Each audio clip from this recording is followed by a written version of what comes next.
শুভ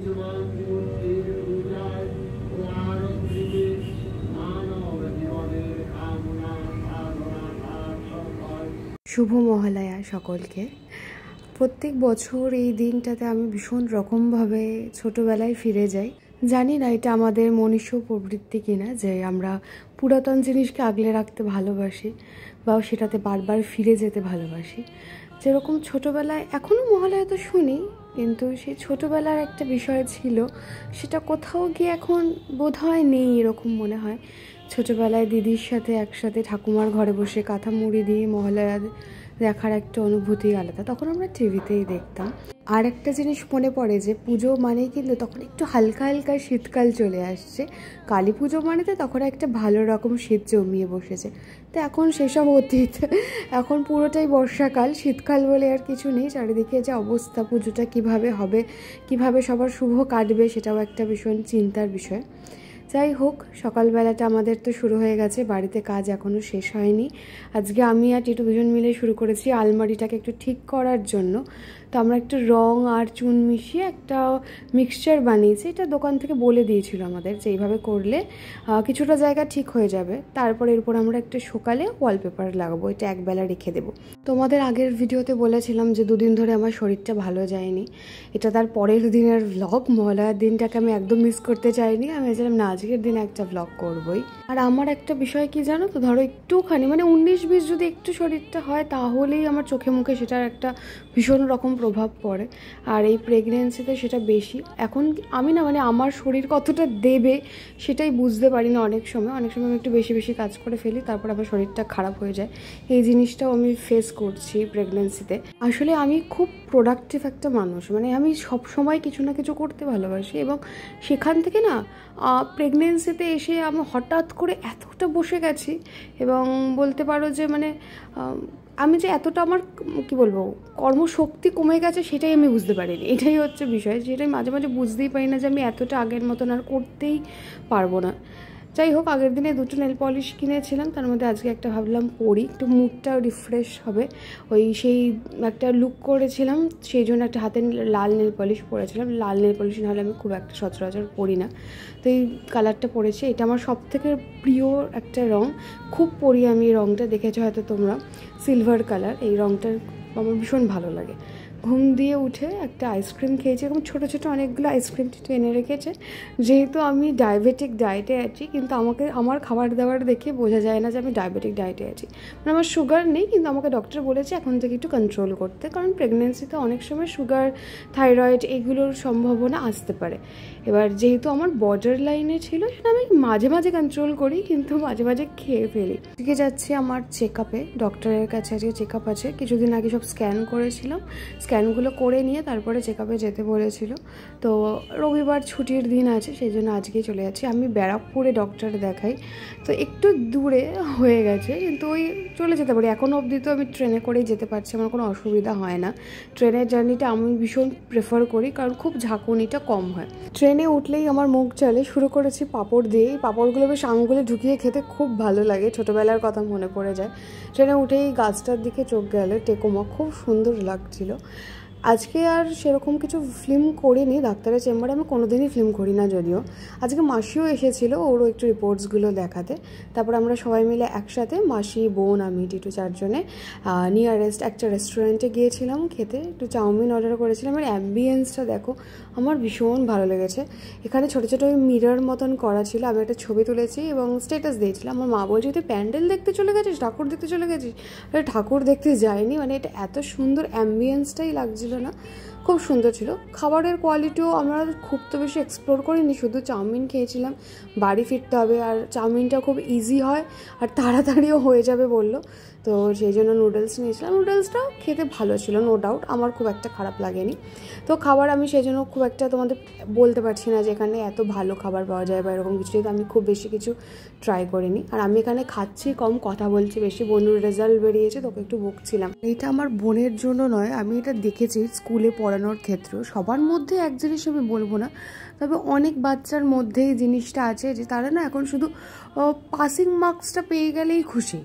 আর আমার মনে পড়ে আমরা ছোটোবেলাতে মানে যদি 20-তে একটা ইউনিট টেস্ট, অনেক পরে ইউনিট টেস্ট এসছে, তো যখন 7-8-এ পড়ি তখন ইউনিট টেস্ট চলে এসেছে। যদি 20-তে ইউনিট টেস্টে 18-15 পেতাম তাহলেই একটা মানে কান্নাকাটি করে মানে একটা মুড অফ এরকম একটা ব্যাপার হতো যে মানে প্রত্যেকটা সেমিস্টারে তো তাহলে এতগুলো করে নাম্বার কমে যাবে না। এই জিনিসটা ওরা বোঝে না যে ইউনিট টেস্টে যদি দেখে মনে হয় যে 20-তে 15 পাচ্ছে, কিন্তু 5টা নাম্বার করে কমতে কমতে অনেকটা নম্বর কিন্তু শেষের দিকে হয়ে যায়। আর শুরুতে ঢোকার সময় যে বললাম না আয়নাগুলো কি সুন্দর লাগছিলো, এই যে এগুলোর কথাই বলছিলাম, আমার কিন্তু বেশ ভালো লাগছে।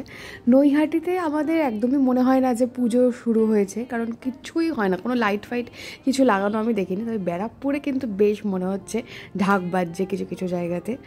ফেরার পথে মিষ্টি নিয়েছি আর আমি আর টিটু দুজনে হাফ হাফ করে মিষ্টি খেয়েও নিয়েছি। বাড়িতে এসে না মনে হচ্ছিলো আমার শরীর থেকে আমার আত্মাটা চলে গেছে, এত আমি ক্লান্ত লাগছিল আমার।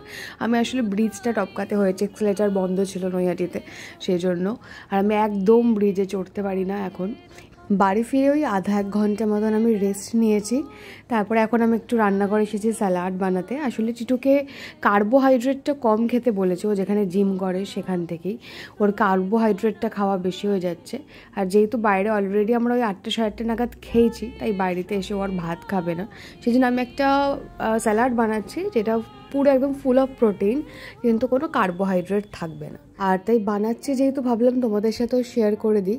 আর তোমরা যারা ওয়েট লস করতে চাও, যে কোনো একটা মিল যদি খাও, মানে যেটা আনকুকড, এরকম স্যালাড টাইপের কোনো খাবার খাও, সেটা কিন্তু মানে খুব মেটাবলিজমটাকে বুস্ট করতে খুব হেল্প করে, হজম করতে সুবিধা হয়, এবং সেটা যত তাড়াতাড়ি খাবার হজম হবে তত তাড়াতাড়ি ওয়েট লস করতেও সুবিধা হবে। তো এখানে আমি খুব ছোট ছোট করে সব কিছু কাটছি, যা যা সবজি ছিল অল্প কিছু নিয়েছি, খুব বেশি কিছু নিইনি, ছোট ছোট করে কাটছি। তার কারণ হয়েছে যেহেতু আমি এটা কোনোটাই ওভেনে দেবো না, সবটাই থাকবে, তাই যদি বড় বড় করে কাটি না, কোনো একটা টেস্ট ওভার পাওয়ারিং হয়ে গেলে ভালো লাগবে না, সেই জন্য খুব ছোট ছোট করে কাটছি যাতে টেস্টটা একদম ঠিকঠাক লাগে। কোনো কিছুর যদি সবজির বেশি টেস্ট লাগে, কাঁচা কাঁচা খাচ্ছে, সেটা স্বাভাবিক ভালো লাগবে না। আর সবজি কাটা হচ্ছে একদিকে, আরেকদিকে আমি এরকম 1 মুঠো ছোলা, কাবলি ছোলাটা ভেজানো ছিল, 1 মুঠোতে যেইটুকু হয় ওইটুকু পরিমাণে, খুব বেশি নয় কিন্তু, ওইটুকু এখানে সেদ্ধ বসিয়ে দিয়েছি। আর এই কাবলি ছোলার জায়গায় তোমরা যা কিছু ব্যবহার করতে পারো, আমি চেঞ্জ করে করেই দেবো। কোনো দিন এমনি নর্মাল ছোলা বা ডাল, যে সবুজ যে ডাল, ওইগুলো যে কোনো কিছু একটা দিতে পারো, এটা জাস্ট পেটটা ভরা থাকবে।